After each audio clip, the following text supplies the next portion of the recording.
Kalau menurut aku sih ya aku setuju gitu. Karena ya memang kalau udah nganter sekolah lebih baik pulang, serahkan anak-anak kita kepada pihak sekolah, dalam hal ini guru, untuk mendidik anak-anak kita. Saya nggak mau ke depan anak diantar oleh orang tuanya ke sekolah. Orang tuanya ngumpul di depan kelas, saling ngomongin, nanti bikin klub kelas, mengintervensi gurunya, nanti ngatur, ribut, inum awe-awe, aduh gawe sih, cicing di imam, pasakan salah gimana? Kalangan dulu nguruskan budak di sekolah. Udah, di sekolah itu udah urusan guru. Nanti sekolahnya pagar yang tinggi, kasih gembok kunci, gak boleh keluar selama pembelajaran. Kalau kalian kemana masuk? Gak boleh lagi ada tumpukan motor depan, suruh pulang. Kenapa? Mengganggu. Mengapai wegawe nubuan tinggi isu ketika saya budak nanti berpengaruh. Halus baju. Siapa yang korban? Salah kita. Berulang isu kena nganyuk deh memajikan panas. Kemudian setelah itu tingkatannya apa? Pada tingkatan uji kreativitas. Nah, uji kreativitas bagaimana? Samen itu kembali pada mengembalikan kembali kreativitas siswa untuk berkreasi. Mohon maaf, sekarang kenaikan kelas kelulusan pakai event organizer. Tahu saya pakai IO, pakai band yang harganya 150 juta, penyanyi dari Jakarta, konser ya yang orang kaya nggak ada soal, anak Mak Ici ini Mbak Emo ini. Nah, kemudian ini harus dikembali lagi anak tumbuh kreatif. Ini industri film, nanti teman-teman bupati wali kota mungkin ada yang mengerti, nanti bikin lomba bikin film pendek untuk anak-anak SMA. Bikin lagi. Saya rencana itu ke depan, itu kalau nggak tiap sekolah, minimal satu kecamatan saya akan bangun gedung untuk pusat pertunjukan siswa agar tidak nyewa. Dan kayak gini nanti ada setiap kecamatan. Saya mengkaji seluruh kebijakan yang Bapak keluarkan tanpa adanya kajian yang mendasar, ya. Dari mulai dilarang tur, bagaimana kalau siswa jurusan pariwisata yang hanya nulis di kertas, tahu dalam kelas, ya, tahu dunia luar. Pertama itu. Yang kedua, orang tidak boleh ngantar anaknya. Belum tentu semua anak kelas 1, anak TK berani sekolah sendiri. Gitu loh, nyatanya juga guru di sekolah juga belum mampu mendidik, menjaga itu semua. Banyak peristiwa. Jadi harus kajian dasarnya, jangan asal. Gua setuju banget sama pendapatnya Kang Dedi. Kalian sebagai ibu-ibu yang lain setuju apa enggak? Memang kan ada sebagian ibu-ibu kalau ngantar anaknya sekolah, ketemu ibu-ibu yang lain terus lagi ngumpul, itu pasti ngomongin orang. Kalau enggak rencanain ide-ide yang ada di sekolah, acara ini, acara itu, iya kan?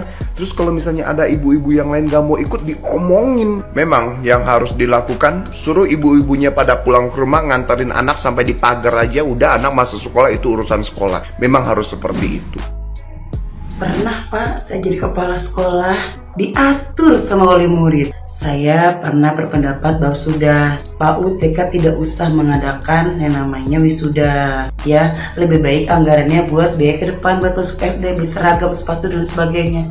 Apa katanya? Harus. Itu seumur hidup sekali Bu Iko. Lebih baik kan anggarannya buat yang lain. Kalaupun mau pakai foto toga buat kenang-kenangan, bikinlah foto di studio atau sebagainya. Ini mah enggak, egois, tidak memperhatikan wali murid yang lain yang di bawah rata-rata ekonominya, ya. Makanya saya setuju sekali, udahlah, kalau wali murid cukup antarkan anaknya sampai gerbang pulang. Urusan anak, urusan bu guru dari sekolah, ya. Oke. Kalian para bunda suka nungguin gak anaknya sekolah? Kalau misalnya anaknya kalian masih SD kelas 1 atau masih TK gitu, kalian mungkin karena anak-anak ini baru masuk sekolah ke tempat yang baru, terus kalian tungguin di depan kelas, di luar jendela gitu sambil nungguin anaknya belajar, ngerumpi sama ibu-ibu yang lain gitu. Karena menurut Kang Dedi, jika ibu-ibu atau orang tua murid ini berkumpul di depan kelas, itu tuh mengganggu ya, mungkin mengganggu aktivitas belajar.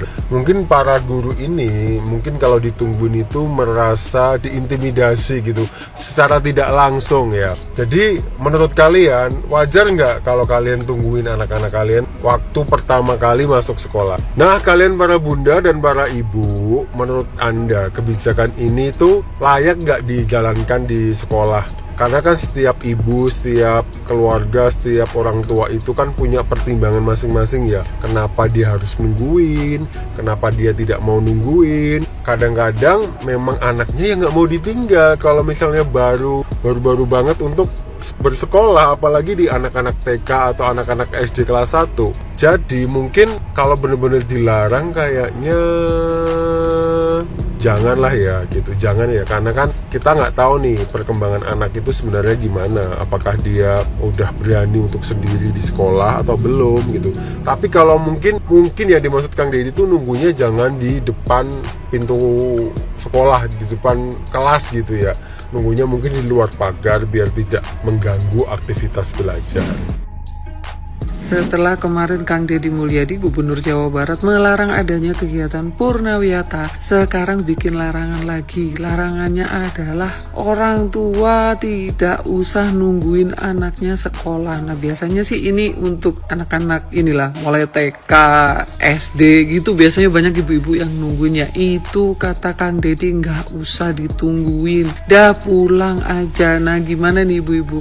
Kalau menurut aku sih, ya aku setuju gitu, karena ya memang kalau udah nganter sekolah lebih baik pulang, serahkan anak-anak kita kepada pihak sekolah, dalam hal ini guru, untuk mendidik anak-anak kita. Nah, biasanya nih ibu-ibu ya yang suka ngumpul di sekolah, ada aja acaranya, biasanya bikin arisan tuh ya. Lalu setelah bikin arisan, nanti ada aja yang diomongin ibu-ibu yang lainnya. Misalkan ibu-ibu yang lain nggak ikutan ngumpul atau nggak ikut arisan, diomongin juga gitu. Jadi menurut aku memang ya unfaedah juga gitu loh.